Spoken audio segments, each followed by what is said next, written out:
Donc c'est une exhortation sur la sainteté. Et on va voir en cette fête de Marie-Reine comment Marie nous conduit sur ce chemin de la sainteté. Alors il a donné un beau titre au paragraphe 6, c'est intitulé « Les saints de la porte d'à côté ». Les saints de la porte d'à côté. Ne pensons pas uniquement à ceux qui sont déjà béatifiés ou canonisés. Elle pense à ceux qui vivent proches de nous et sont un reflet de la présence de Dieu. Ou pour employer une autre expression, la classe moyenne de la sainteté. Alors je me remémore, comme ancien curé, cette paroissienne qui visitait, malgré son grand âge, tous les malades autour d'elle, qui tous les jours allait faire des visites de malades, tous les jours que Dieu fait aller faire des visites de malades. Je me remémore aussi ce saint prêtre qui a été mon aumônier au scout, professeur d'université, mais qui allait crapahuter avec nous dans les Vosges. Je me remémore tant de saints et saintes paroissiennes que j'ai rencontrés dans ma mission de curé. Et pourtant, ils ne sont pas canonisés, ils ne sont pas béatifiés. Comme dit le pape au paragraphe 9, la sainteté est le visage le plus beau de l'Église. Et sur cet arrière-fond d'un désir de sainteté qui, je l'espère, nous habite tous, eh bien, sans prévenir personne, parce que nous, les évêques, vous savez, on reçoit les documents 24 heures avant vous, mais c'est tout. Sans prévenir personne, le pape nous a sorti cette petite lettre, cette petite exhortation. Comme pour nous rappeler, plus de 50 ans après le Concile, un enseignement important du Concile. Comme pour ressortir la naphtaline du poids des ans, cet enseignement sur l'appel universel à la sainteté. Mon humble objectif, écrit-il au paragraphe 2, c'est de faire résonner une fois de plus l'appel à la sainteté, en essayant de l'insérer dans le contexte actuel avec ses risques, ses défis et ses opportunités. Et en effet, le Seigneur a élu chacun d'entre nous pour que nous soyons saints et immaculés en sa présence dans l'amour. Citation d'Éphésiens 1,4. Alors il développe son appel en 5 chapitres. L'appel à la sainteté. Ensuite, il reprend 2 vieux ennemis de la sainteté, de vieilles hérésies, mais qui sont toujours actuelles, le gnosticisme et le pélagianisme, qui vient d'être retravaillé par un document de la Congrégation pour la doctrine de la foi. Puis enfin, le chapitre 3, c'est le chapitre central, intitulé « À la lumière du Maître ». Et il fait 2 grandes méditations sur 2 passages importants des évangiles. D'abord, les 8 béatitudes sont une véritable carte d'identité de Jésus. Et chaque paragraphe se termine ainsi, « Être pauvre de cœur, savoir pleurer avec les autres, etc. » C'est cela la sainteté. Et puis sa deuxième grande méditation, c'est sur Matthieu 25, le grand critère, « J'avais faim, vous m'avez donné à manger », etc. Le chapitre 4, il prend quelques caractéristiques de la sainteté dans le monde actuel. Il actualise tout ça. L'endurance nécessaire, la patience, la douceur, la joie, le sens de l'humour, l'audace et la ferveur, en communauté et en prière constante. Voilà quelques caractéristiques de la sainteté pour aujourd'hui. Et puis le dernier chapitre, en bon jésuite, si vous avez fait déjà des retraites de Saint Ignace, le jésuite affronte le diable dans les exercices de Saint Ignace. Alors il parle du combat, de la vigilance, du discernement. Voilà ces 5 chapitres. Et nous allons progresser par étapes. Combien j'ai fait d'étapes? J'ai fait 5 étapes, mais qui ne correspondent pas à ces 5 chapitres. Pas que je vous mâche tout quand même. La première étape, une question que je vous pose, qui peut être saint? Bon, je passe à la deuxième déjà, non, je vais développer un peu. On va s'appuyer sur le Concile Vatican II, qui a marqué une étape décisive pour notre Église et notre marche vers la sainteté. Et les pères conciliaires en parlent dans la Constitution sur l'Église, qui s'appelle Lumen Gentium, la lumière des nations, au chapitre 5, qui est le chapitre entre le chapitre 4 sur les laïcs et le chapitre 6 sur les religieux. Comme si ce qui unit toutes les vocations, c'était la sainteté, la recherche de la sainteté. Donc le chapitre 1, le mystère de l'Église, chapitre 2, le peuple de Dieu, chapitre 3, l'épiscopat, chapitre 4, les laïcs, chapitre 5, l'appel universel à la sainteté, chapitre 6, les religieux, chapitre 7, le caractère eschatologique de l'Église, Marie. Intéressant aussi la place de Marie dans le Concile. Elle est dans le chapitre sur l'Église, lumière du monde, lumière des nations. Alors ce terme universel, appel universel à la sainteté, me permet un petit schéma pédagogique. Alors ça simplifie un peu trop, mais ça peut aider. On pourrait dire qu'il y a un appel universel, c'est la sainteté. Qu'il y a un appel naturel, c'est le mariage, le célibat. Qu'il y a un appel surnaturel, le célibat consacré et le sacerdoce. Vous voyez les trois étapes? Un appel naturel, un appel universel, la sainteté, un appel naturel, pour lequel il n'y a pas besoin de coup de téléphone direct du bon Dieu, là, et un appel surnaturel, pour lequel il faut un appel spécifique du bon Dieu, la vie consacrée, la vie religieuse et la vie sacerdotale. Alors revenons à cet appel universel. Effectivement, le Concile est dans ce domaine-là ce qu'on appelle un développement théologique. Parce qu'auparavant, on parlait seulement de la théorie des deux voies, qui était celle des conseils, les trois conseils évangéliques, de pauvreté, chasteté, obéissance, qui était la voie pour les consacrés, et la théorie des commandements, les 10 commandements pour ceux qui vivent dans le monde, les deux voies. Cette théorie est basée sur Saint Matthieu, chapitre 19, l'évangile du jeune homme riche, qui le considère comme un texte réservé à une élite. Il y aurait ces deux voies, l'appel à une vie chrétienne demandant l'observance des commandements et l'appel à une vie parfaite demandant plus, va et vends. La voie de perfection des trois conseils évangéliques.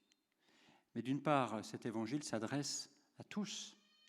Et puis dans un autre texte de Matthieu 5, le sermon sur la montagne, Jésus s'adresse à une foule nombreuse. Soyez parfaits comme est parfait votre Père céleste.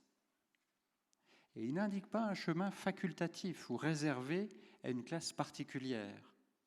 Et l'observance de la loi est insuffisante. Et donc on peut dire que le Concile a été un développement théologique de cette théorie des deux voies, au sens où la plante se développe. Et le Concile a développé d'une part une unité de la sainteté chrétienne, c'est une seule et même sainteté chrétienne, c'est Lumen Gentium 39 et 40, l'appel universel à la sainteté. Tous sont appelés à la sainteté, et cette sainteté est l'union des fidèles avec le Christ dans la charité, que l'Esprit Saint opère dans l'Église. Cette sanctification est reçue, il faut la conserver, l'achever par la vie. On va développer tout ça après. Et d'autre part, il y a une différenciation selon les dons de l'Esprit Saint et les vocations. Lumen Gentium 41. Les formes multiples d'exercice de la sainteté. Je cite, « Dans les formes diverses de vie et les charges différentes, c'est une seule sainteté. » Et Lumen Gentium détaille la sainteté pour les ministres ordonnés, les époux, les parents chrétiens. Alors ça m'ouvre à une seconde étape. Si on est tous appelés à la même sainteté, ce n'est pas de la même manière. Et le précurseur pour cette étape a été saint François de Sales, le saint évêque de Genève. Et c'est d'ailleurs, semble-t-il, le dernier évêque béatifié. Donc il faut prier pour vos évêques, pour qu'il y en ait d'autres. Alors il a été, vous savez, avec Jeanne de Chantal, le fondateur des Visitandines. Dans son ouvrage « Introduction à la vie dévote », Philothée, 1608-1609, c'était d'ailleurs un véritable best-seller. C'est un des livres les plus vendus et les plus traduits au monde, avec l'imitation de Jésus-Christ et la Bible, bien sûr. Il développe que cette sainteté ne s'exerce pas de la même manière suivant les états de vie. Alors je vais vous citer ce long passage. C'est en français ancien, mais quand même un peu modernisé, mais vous verrez, c'est succulent. Que la dévotion est convenable à toutes sortes de vocations et de professions. Dieu commanda en la création aux plantes de porter leurs fruits, chacune selon son genre. Ainsi commande-t-il aux chrétiens, qui sont les plantes vivantes de son Église, qu'ils produisent des fruits de dévotion, un chacun selon sa qualité et vocation. La dévotion doit être différemment exercée par le gentilhomme, par l'artisan, par le valet, par le prince, par la veuve, par la fille, par la mariée. Et non seulement cela, mais il faut accommoder la pratique de la dévotion aux forces, aux affaires et aux devoirs de chaque particulier. Je vous prie, Philoté. Il s'adresse, une Philoté, c'est ça dirigé en direction spirituelle. Je vous prie, Philoté. Serait-il à propos que l'évêque voulût être solitaire comme les chartreux? Et si les mariés ne voulaient rien amasser non plus que les capucins? Si l'artisan était tout le jour à l'église comme le religieux? Et le religieux toujours exposé à toutes sortes de rencontres pour le service du prochain comme l'évêque? Cette dévotion ne serait-elle pas ridicule, déréglée et insupportable? Non, Philoté. Alors je passe un peu plus loin. Non, Philoté. La dévotion ne gâte rien quand elle est vraie, mais elle perfectionne tout. Et lorsqu'elle se rend contraire à la légitime vocation de quelqu'un, elle est sans doute fausse. L'abeille, dit Aristote, tire son miel des fleurs sans les intéresser, les laissant entières et fraîches comme elle les a trouvées. Mais la vraie dévotion fait encore mieux, car non seulement elle ne gâte nulle sorte de vocation ni d'affaires, mais au contraire, elle les orne et les embellit. Et on a une expression de nos jours, c'est une belle personne. Je ne sais pas si vous connaissez cette expression. Je la trouve très belle, cette expression. Voilà une belle personne. C'est une beauté intérieure, une beauté humaine aussi, une beauté spirituelle. Je poursuis, Saint François de Sales. Toutes sortes de pierreries jetées dedans le miel en deviennent plus éclatantes, chacune selon sa couleur, et chacun devient plus agréable en sa vocation, la conjoignant à la dévotion. Le soin de la famille en est rendu paisible, l'amour du mari et de la femme plus sincère, le service du prince plus fidèle, et toutes sortes d'occupations plus suaves et aimables. Si nous étions plus saints, la vie de famille serait plus facile. Si nous étions plus saints, la vie internationale serait plus facile. Alors cet après-midi, je vous parlerai de la prière pour la France. Vous savez qu'il y a 2 hommes politiques dont la cause de canonisation est en cours en France. Il y en a aussi ailleurs, mais en France. Robert Schuman, président du Conseil en 1947, au moment des apparitions à l'île Bouchard. Et puis, comment il s'appelle ? Edmond Michelet. Edmond Michelet, déporté, ministre du général de Gaulle, etc. Et ce serait tellement beau que le pape nous offre en modèle ces 2 hommes politiques pour tous nos hommes politiques. Je vous invite à prier pour leur béatification. Je poursuis François de Sales. C'est une erreur, une hérésie, de vouloir bannir la vie dévote de la compagnie des soldats, de la boutique des artisans, de la cour des princes, du ménage des gens mariés. Il est vrai, Philoté, que la dévotion purement contemplative, monastique et religieuse ne peut être exercée en ces vacations-là.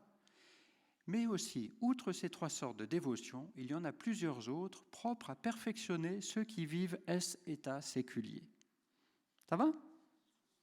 Donc c'est pour tous. Pour tous. Et le pape François enfonce le clou au paragraphe 14 de son texte. Pour être saint, il n'est pas nécessaire d'être évêque, prêtre, religieux ou religieuse. Bien des fois, nous sommes tentés de penser que la sainteté n'est réservée qu'à ceux qui ont la possibilité de prendre de la distance par rapport aux occupations ordinaires, afin de consacrer beaucoup de temps à la prière. Et il n'en est pas ainsi.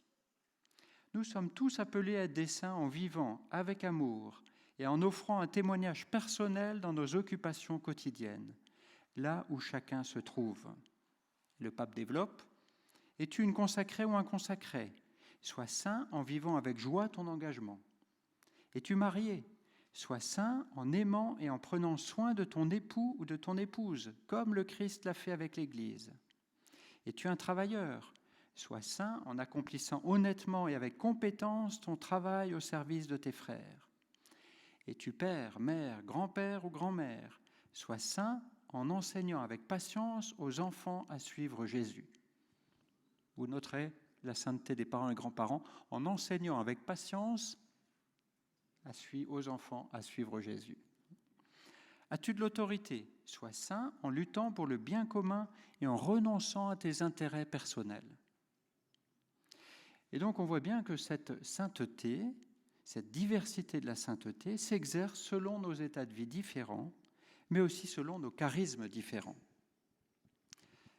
Alors au paragraphe 10, le pape cite Lumen Gentium 11. Tous ceux qui croient au Christ, quelles que soient leurs conditions et leur état de vie, sont appelés par Dieu, chacun dans sa route, à une sainteté dont la perfection est celle même du Père. Et il développe un peu ce thème de chacun selon sa route. Chacun dans sa route, dit le Concile. Il ne faut donc pas se décourager quand on contemple des modèles de sainteté qui semblent inaccessibles. Quand vous contemplez Marie, ça ne doit pas nous décourager, se dire « j'y arriverai jamais ». Quand vous contemplez Benoîte, la vénérable Benoîte ici, « j'y arriverai jamais ». Non. Il y a des témoins qui sont utiles pour nous encourager et pour nous motiver, mais non pour que nous les copions, car cela même pourrait nous éloigner de la route unique et spécifique que le Seigneur veut pour nous. Donc d'une part, on n'y arrivera pas. Si vous voulez jouer à la Benoîte, vous n'y arriverez pas. Mais en plus, vous raterez votre propre chemin de sainteté. Ce qui ne veut pas dire qu'on n'a pas le droit d'avoir ses amis privilégiés au ciel. Et je vous invite à être plus proche de tel ou tel saint, telle ou telle sainte. Mais il ne s'agit pas de les copier. Il s'agit de leur demander d'intercéder pour nous. Il s'agit, et pour nous, d'être encouragés par eux, par leur modèle, par leur chemin, mais chacun son propre chemin. Ce qui importe, dit le pape, c'est que chaque croyant discerne son propre chemin et mette en lumière le meilleur de lui-même, ce que le Seigneur a déposé de vraiment personnel en lui, 1 Corinthiens 12, 7, et qu'il ne s'épuise pas en cherchant à imiter quelque chose qui n'a pas été pensé pour lui. Troisième étape, ça va là? J'aurais pu le mettre en premier aussi comme étape. Pourquoi vouloir être saint? Pourquoi vouloir être saint? Bien sûr, la première raison est l'appel à être saint comme notre Père céleste est saint. C'est l'invitation même de Jésus en Matthieu 5, 48. Eh bien, moi je vous dis, aimez vos ennemis, priez pour ceux qui vous persécutent, afin d'être vraiment les fils de votre Père qui est aux cieux. Car il fait lever son soleil sur les méchants et sur les bons. Il fait tomber la pluie sur les justes et sur les injustes. En effet, si vous aimez ceux qui vous aiment, quelle récompense mériterez-vous? Les publicains eux-mêmes n'en font-ils pas autant? Et si vous ne saluez que vos frères, que faites-vous d'extraordinaire? Les païens eux-mêmes n'en font-ils pas autant? Vous donc, vous serez parfaits comme votre Père céleste est parfait. Et donc, ce n'est pas de l'orgueil de vouloir être parfait dans ce sens-là, de vouloir être saint. C'est répondre à l'invitation de Jésus, pour répondre à notre propre vocation et pour correspondre à notre création, finalement. Soyons saints aussi pour contempler un jour les saints, pour participer, pour être membre de la cour céleste. Mais aussi, saint François de Sales parlait de la dévotion pour faire perfectionner ce qui s'y adonne. Bernanos, dans un recueil intitulé « Les prédestinés » sur les saints, a cette belle pensée. Les chrétiens ne sont pas des surhommes, les saints pas davantage, et moins encore puisqu'ils sont les plus humains des humains. Intéressant comme définition des saints. Les saints sont les plus humains des humains, parce qu'ils correspondent le plus à ce que Dieu veut dans sa création. Un héros nous donne l'illusion de dépasser l'humanité. Le saint ne la dépasse pas, il l'assume.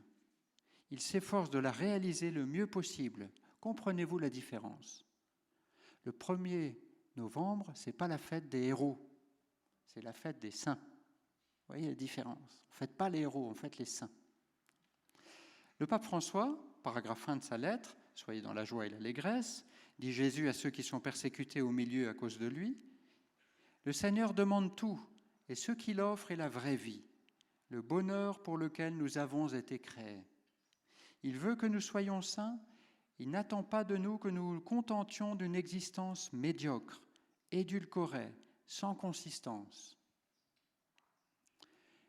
Et donc, par exemple, un saint prêtre est celui qui réalise pleinement le sacerdoce, qui est tout donné à Dieu et à ceux que Dieu lui confie. Il ne fait pas forcément des grandes choses, mais il les fait en conscience, avec sérieux.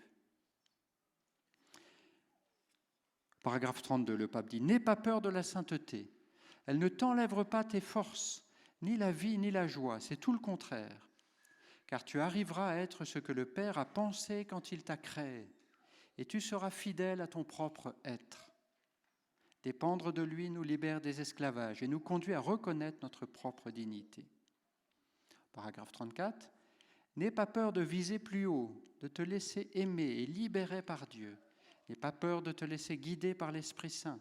La sainteté ne te rend pas moins humain, car c'est la rencontre de ta faiblesse avec la force de la grâce. » Au fond, comme disait Léon Bloy, c'est un des auteurs français que le pape aime bien, dans la vie, il n'y a qu'une tristesse, c'est de n'être pas des saints.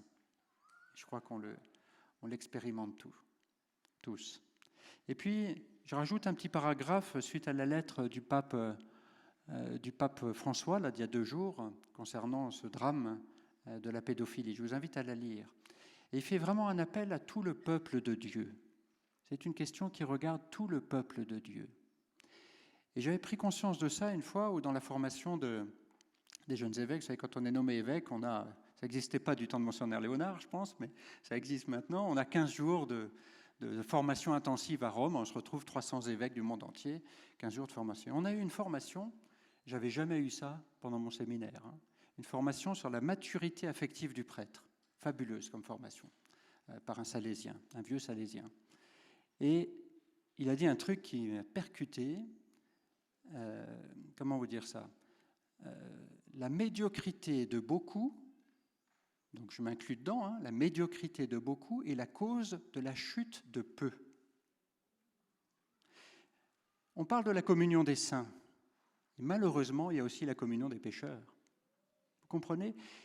En fait, ma médiocrité, c'est une pente sur laquelle j'entraîne les autres et certains tombent.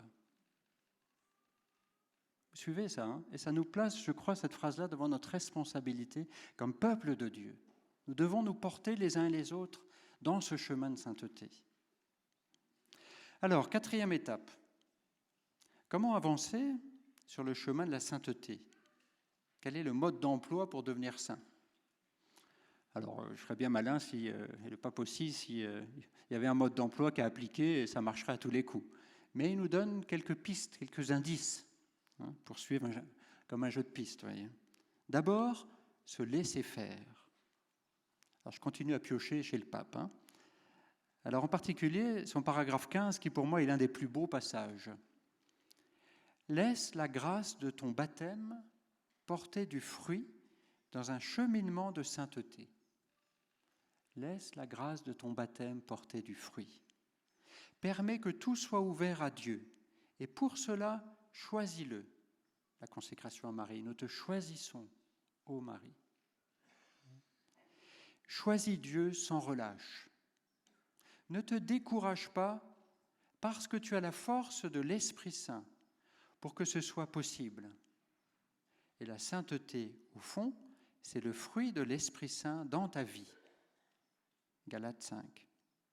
Quand tu sens la tentation de t'enliser dans ta fragilité, lève les yeux vers le crucifié et dis-lui, « Seigneur, je suis un pauvre, mais tu peux réaliser le miracle de me rendre meilleur. » En lisant ça, je pense à ce qui est devenu un chant, un best-seller, mais les paroles de Saint Bernard. « Quand le vent des tentations s'entraîne, regarde l'étoile, invoque Marie. » Je poursuis le pape. Dans l'Église sainte et composée de pécheurs, ça c'est fondamental à comprendre. Quand on dit dans le credo, je crois en l'Église sainte, entre parenthèses, composée de pécheurs, c'est-à-dire vous et moi, vous et moi, en voie de sainteté. Tu trouveras tout ce dont tu as besoin pour progresser vers la sainteté. Nous avons tout ce qu'il nous faut pour progresser vers la sainteté. Le Seigneur l'a rempli de dons par sa parole, par les sacrements, les sanctuaires. Intéressant, c'est le pape qui cite ça. Il cite les sanctuaires. Beaurain, l'île Bouchard, Banneux, Le Lot, la Sainte-Baume, pas très loin d'ici, etc. Sanctuaires comme des moyens de sainteté, de sanctification. Et je crois que c'est vrai d'ailleurs. Je pense que dans l'histoire de l'Église, en France, par exemple, le sacrement de la confession a été sauvé dans les sanctuaires. Quand on ne se confessait plus en paroisse, on se confessait à Lourdes, par exemple. Voyez. La vie des communautés, le témoignage de ces saints, donc des saints des communautés, c'est ma vieille paroissienne qui visitait tous les jours, voyez, etc. Et par une beauté multiforme qui provient de l'amour du Seigneur, comme la fiancée qui se pare de ses bijoux, Isaïe 61:10. Je continue à butiner chez le pape quelques conseils pour progresser. Paragraphe 16. Cette sainteté grandira par de petits gestes. Guy de Larigaudy, un grand scout, disait « Il est aussi beau de peler des pommes de terre que de construire des cathédrales. » Voilà. Évidemment, ça dépend quel amour vous y mettez, quoi. Paragraphe 17. Trouver une forme plus parfaite de vivre ce que nous vivons déjà. Intéressant. C'est dans ce que je vis déjà que je dois progresser dans la sainteté. Trouver une vie plus parfaite dans ce que je vis déjà. Pas rêver de l'herbe plus verte ailleurs, dans ce que je vis déjà.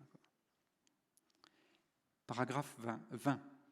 Au fond, la sainteté, c'est vivre les mystères de sa vie en union avec lui, avec Jésus. Elle consiste à s'associer à la mort et à la résurrection du Seigneur, d'une manière unique et personnelle, à mourir et ressusciter constamment avec lui.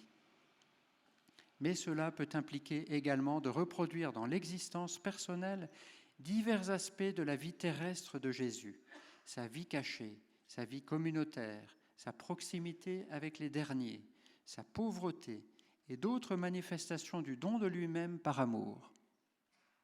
Une fois, une communauté religieuse s'occupait beaucoup de jeunes, ils avaient fait des bracelets, à l'époque c'était la mode, pas des bracelets de piscine comme vous avez là, hein, mais des bracelets là, et ils avaient marqué, alors je ne sais plus, en gros c'était les lettres qu'aurait fait Jésus à ma place. Prenez chaque première lettre. Hein. Qu'aurait fait Jésus à ma place? Voilà un critère de discernement. Qu'aurait fait Jésus à ma place? Ouais. Paragraphe 21. Autre piste donnée par le pape. Le dessein du Père, c'est le Christ et nous en lui. En dernière analyse, c'est le Christ aimant en nous. Ça, c'est fabuleux, quoi. C'est le Christ aimant en nous. Car la sainteté n'est rien d'autre que la charité pleinement vécue. C'est pourquoi la mesure de la sainteté est donnée par la stature que le Christ atteint en nous. Par la mesure dans laquelle, avec la force de l'Esprit Saint, nous modelons toute notre vie sur la sienne. Concrètement, la voisine, qui est insupportable. Hein. Moi, je n'arrive pas à l'aimer. C'est pas vrai, hein, c'est un exemple. Hein, voilà. Mais le Christ en moi veut l'aimer. Comprenez, le Christ en moi veut... Comment je le laisse l'aimer, ma voisine en moi? Hein. Paragraphe 22. Alors là, il fait une précision, le pape, intéressante pour qu'on ne se décourage pas. Pour reconnaître quelle est cette parole que le Seigneur veut dire à travers un saint, il ne faut pas s'arrêter aux détails, car là aussi, il peut y avoir des erreurs et des chutes. Croyez pas que les saints, ils soient nickel chrome. Hein? Tout ce que dit un saint n'est pas forcément fidèle à l'Évangile. Tout ce qu'il fait n'est pas nécessairement authentique et parfait. Intéressant, hein, quand même. Ça nous laisse une chance. Hein. Ce qu'il faut considérer, c'est l'ensemble de sa vie, tout son cheminement de sanctification. Cette figure qui reflète quelque chose de Jésus-Christ et qui se révèle quand on parvient à percevoir le sens de la totalité de sa personne. Vous savez qu'il y a un grand scandale en France actuellement, c'est qu'il y en a qui veulent béatifier un criminel, Jacques Fesch, criminel. Ben non, ce n'est pas un scandale. Mais on peut comprendre que ça soit pris pour un scandale. Ouais. Et non, Jacques Fesch, procès de béatification ouvert dans le diocèse de Paris. Est-ce qu'il arrivera au bout? J'en sais rien, mais on peut le souhaiter. On a tous nos chances. Ouais. Et puis, enfin, il a donné un sous-titre, numéro 25 et suivant, « L'activité qui sanctifie ». L'activité qui sanctifie. C'est dans mon activité que je me sanctifie. Voyez. C'est dans chacune de ces vocations, la vocation universelle, la vocation naturelle, la vocation surnaturelle, que le Seigneur nous trace un chemin de sainteté. Le mariage est un chemin de sainteté. Et c'est magnifique que depuis quelques temps maintenant, nous ayons des couples saints. Donc il y en a, à ma connaissance, au moins 3, aidez-moi. Louis et Zélie Martin, un couple italien, les Quattrocchi, et puis il m'en manque un, je ne sais plus. Bon, c'est pas grave, peut-être vous, hein. Et vous savez, normalement, on fête les saints le jour de leur naissance au ciel, de leur mort. Les deux époux, ils ne meurent pas forcément en même temps, hein. Alors, quelle date a été choisie le jour de leur mariage, 12 juillet, je crois, pour lui et Zélie Martin. Voyez, le jour de leur mariage. Voyez, la sainteté dans le mariage, c'est un chemin de sainteté. Si je réponds à mon appel au sacerdoce, c'est pour devenir saint. C'est mon chemin que le Seigneur me trace. Et donc finalement, la vocation, c'est un moyen. Le but, il est commun, la sainteté. C'est donc dans les humbles tâches de la vie quotidienne, la mère de famille, le père de famille qui se lève, qui vide les poubelles, etc., qu'il se sanctifie. C'est dans les humbles tâches du prêtre, qui passe des heures au confessionnal, qui fait visiter les gens, qui passe des heures au volant de sa voiture, actuellement, qu'il se sanctifie. C'est dans les humbles tâches de l'évêque, qui passe sa vie dans ses différents conseils. Comment être, c'est une question que je me suis posée, comment je peux progresser en sainteté dans mon conseil, en menant mon conseil épiscopal? J'en ai une dizaine de conseils. Oui. Comment je peux progresser en sainteté? Par exemple, je me suis dit, c'est en étant attentif à celui qui a la parole moins facile, qui est taiseux là. Comment je lui donne la parole? Parce que ce qu'il a à dire est aussi important que celui qui a une parole facile, quoi. Oui. Par exemple. Je me sanctifie aussi, je pense vraiment, quand je porte des situations douloureuses, difficiles. Et un évêque, il en a à porter des situations douloureuses et difficiles. J'ai vraiment compris, en étant appelé par le pape, que devenir évêque, c'est pas une récompense, c'est pas comme m'a dit une fois un de mes copains quand je travaillait dans Le Monde avant, il me disait belle promotion, belle promotion. Ben non, être évêque, c'est monter sur la croix. Être évêque, c'est monter sur la croix. Voilà. Pour ça, comme image d'ordination, j'ai pris à l'île Bouchard, évidemment, Marie, à un moment, demande aux gens, elle met la croix de son chapelet dans sa main, elle la donne à embrasser aux 4 petites filles. J'ai pris un gros plan de la statue de l'île Bouchard, embrasser la croix de mon chapelet, embrasser la croix. Ouais. C'est ça, être évêque, être prêtre, être père et mère de famille aussi, c'est pas réservé aux évêques. Être saint, embrasser la croix. J'en arrive à ma 5e et dernière étape, devenir saint avec Marie. Devenir saint avec Marie. Alors en fait, vous savez que la plupart des lettres de tous les papes se terminent par Marie, mais évidemment aussi de notre pape François. Vous savez, notre pape François est un pape très marial. Dès qu'il voit une statue, il bisoute la statue. Dès qu'il voit une statue de Marie, il bisoute la statue. Vous savez qu'avant chacun de ses voyages à l'étranger, il va à Sainte-Marie-Majeure, faire une prière à Marie. Au retour, il va à Sainte-Marie-Majeure, faire une prière à Marie, et puis après, il va au Vatican. Voilà. Et donc, c'est pas tout à fait le dernier, c'est le numéro 176, et encore le 177, mais le 176, je vous le lis là. Je voudrais que la Vierge Marie couronne ses réflexions. Marie-Reine, car elle a vécu comme personne les béatitudes de Jésus. Rappelez qu'il a pris une grande méditation sur les béatitudes. Elle a vécu comme personne les béatitudes de Jésus. Elle est celle qui tressaillait de joie en la présence de Dieu. Parce que c'est ça, la visitation. Elle tressaillait de joie en la présence de Dieu. Et combien nous devions tressaillir de joie comme Marie en présence de Dieu, à la messe, à l'adoration, à l'oraison. Elle est celle qui gardait tout dans son cœur. Alors, ce n'est pas garder, avoir des rancœurs, vous comprenez bien. Garder tout dans son cœur, la mémoire du cœur, c'est-à-dire la mémoire des passages de Dieu dans ma vie. Et il y a un bon conseil que l'on fait dans certaines communautés, c'est ce qu'on appelle un carnet à parole, où on note la parole de Dieu qui m'a touché. Oui. Elle est celle qui s'est laissée traverser par le glaive. Voilà.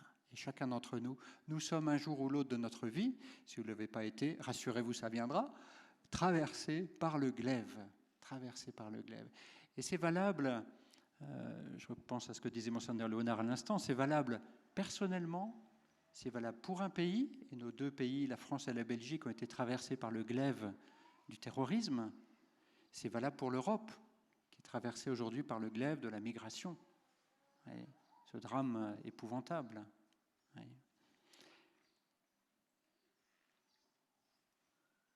Elle est la sainte parmi les saints. Elle est la sainte parmi les saints. Ce n'est pas une sainte comme les autres, même si c'est une femme parmi les femmes. Elle est la sainte parmi les saints, ouais, quand même. La plus bénie, dit le pape. Celle qui nous montre le chemin de la sainteté. Voilà. Marie nous montre le chemin, nous indique le chemin, rien que par la fête de l'Assomption, chemin du ciel. Ouais. Et qui nous accompagne. Elle est celle qui nous accompagne. Et le pape va développer ça. Elle n'accepte pas que nous restions à terre. Et parfois, elle nous porte dans ses bras sans nous juger. Là, ça me faisait penser à l'ascenseur, vous savez, de la petite Thérèse. Là. Elle nous porte dans ses bras sans nous juger. Parler avec elle nous console. Un des titres de Marie, consolatrice. Nous libère et nous sanctifie. La mère n'a pas besoin de beaucoup de paroles. Elle n'a pas besoin que nous fassions trop d'efforts pour lui expliquer ce qui nous arrive. Il suffit de chuchoter encore et encore « Je vous salue, Marie ». Et je termine par un témoignage plus personnel de mon expérience du chapelet. C'est quelque chose que j'avais toujours voulu faire, et je n'avais jamais réussi à faire, le chapelet quotidien. Alors j'y arrivais, des petits bouts, de temps en temps, aussi pendant les temps de retraite, les temps de pèlerinage, tout ça, oui. Mais je n'avais jamais réussi à aller au chapelet quotidien. J'étais fidèle, par contre, le plus souvent à l'Angélus, qui était déjà aussi une belle prière. Hein. Et pourtant, j'avais appris à prier le chapelet aussi avec les scouts. Hein, voilà. Et en fait, c'est depuis mon ordination épiscopale que je suis fidèle tous les jours que Dieu fait à ce chapelet. Je crois que c'est vraiment une grâce que le Seigneur m'a donnée. Alors, je le saucissonne hein, dans la journée. Un petit coup de voiture, une dizaine, 2 dizaines, etc. Là, j'en ai fait 2 dizaines en arrivant ici en voiture. Voilà. Il m'en restera 3 en redescendant. Hein. Et bien, si je n'ai pas eu le temps dans la journée, eh bien, le soir, mon évêché, il y a une maison au milieu, puis un jardin autour. Eh bien, je tourne autour de la maison. Hein, comme le moine, la moniale dans son cloître. Puis quand il commence à faire trop froid, vraiment parce que c'est un pays où il peut faire froid, il y a de la neige ici, eh bien, je tourne dans ma chapelle privée. Je tourne. Elle n'est pas grande, mais je tourne. Voilà, je tourne là. Hein. Et je peux vous dire, chaque soir, je dépose tout ce que j'ai vécu dans la journée, tout ce qui a été un peu lourd. Et depuis que je fais ça, je dors très bien. J'ai encore 5 minutes, ouais, c'est bon, je suis dans les temps. Je dors très bien. Oui, je dors très bien. Oui. Et donc, mais j'y suis pas arrivé à la force du poignet. Alors à un moment, j'ai pris la décision. C'est vrai que quand j'arrive chez moi à 23h que je n'ai pas dit le chapelet, il faut un petit courage quand même. Hein, voilà, parce que ça prend quand même 20 minutes ou 25 minutes en tournant. Quoi. Bon. Mais la plupart du temps, c'est pas comme ça. Mais c'est vraiment une grâce que le Seigneur m'a donnée. Une grâce que le Seigneur m'a donnée. Et je crois que vraiment, sur mon propre chemin de sainteté, c'est une étape. C'est une étape. Oui. Le Seigneur me conduit par Marie. Amen.